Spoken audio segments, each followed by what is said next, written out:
Well, good morning. It's January 2020. We're just getting to the end of January. I'm here in the middle of Westminster, Elms Mews, with Steve Norris, the former London mayoral candidate and former Member of Parliament, Chairman of Soho Estates. And we're in Elms Mews on a car park that has now got planning to be turned into a fantastic row of Mews bedrooms at the back of a hotel. This was a complicated scheme from a political and residents' perspective, and I was delighted to work on this project with Steve. Steve, the scheme originally was withdrawn before going to planning committee. What were the problems initially?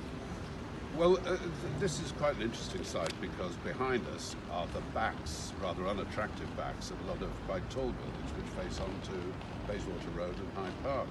So our original idea was that the more we could hide those rather unattractive views and turn this area into much more of a real square, the better it would actually be. In the long term, it would look a lot better.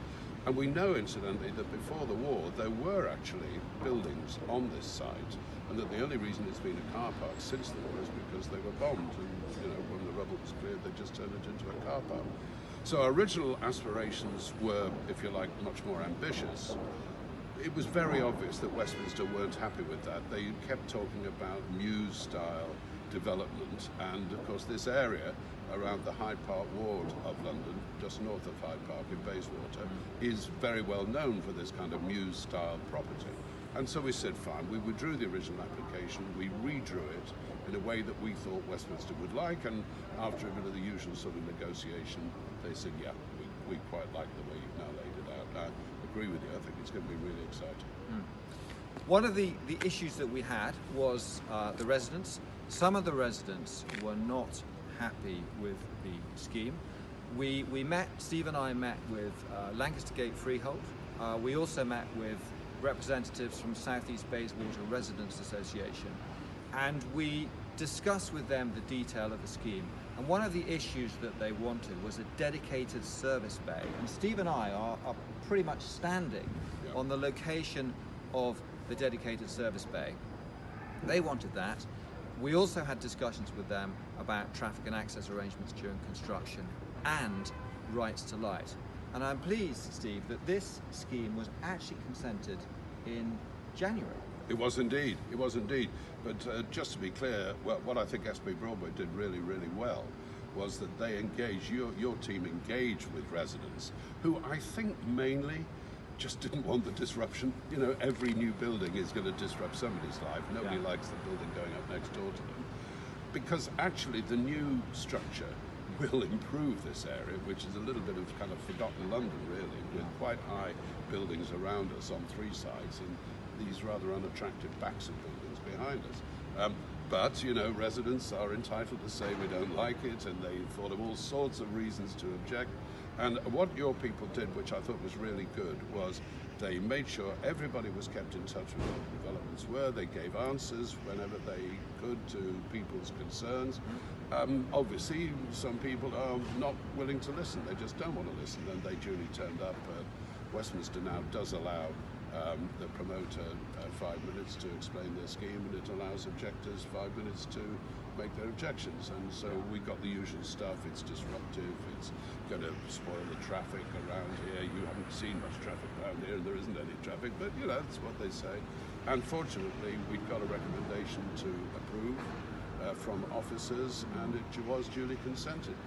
Actually, there were 4 in the panel, in the committee. One voted against. He's not in the same party as the 3 who voted in favour, so I suspect there's a little bit of politics in that. Overall, it was a good job, well done. And well done, SB Broadway. Well, thank you, and it was thank you for getting us involved.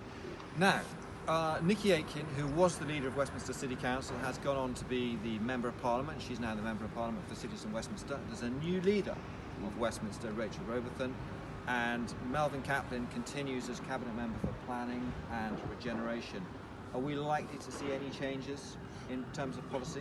I think we will, because Nikki, who I like enormously, and I thought was a terrific public servant, was nonetheless obsessed with this idea that Westminster wasn't listening to its residents enough. Well, in planning terms, that really is one of the biggest problems we face as a country, because everybody speaks for those who don't want any additional development. Nobody speaks except the developer, who's automatically regarded as some appalling, sort of money grabber.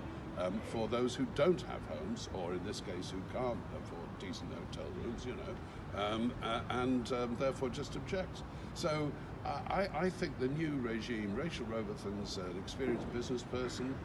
Melvin Kaplan, of course, has been with the council for many, many years. He was leader of the council for a while, I think his taking on more role for in terms of planning is actually a very good thing. So I think we'll see more return to a sensible system of decision making where good schemes are approved and bad schemes are rejected, and that's what we should really be talking about, not allowing small numbers of local residents to say, not in my backyard.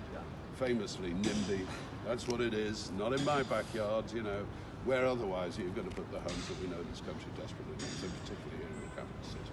Steve, thank you very much. It's a pleasure.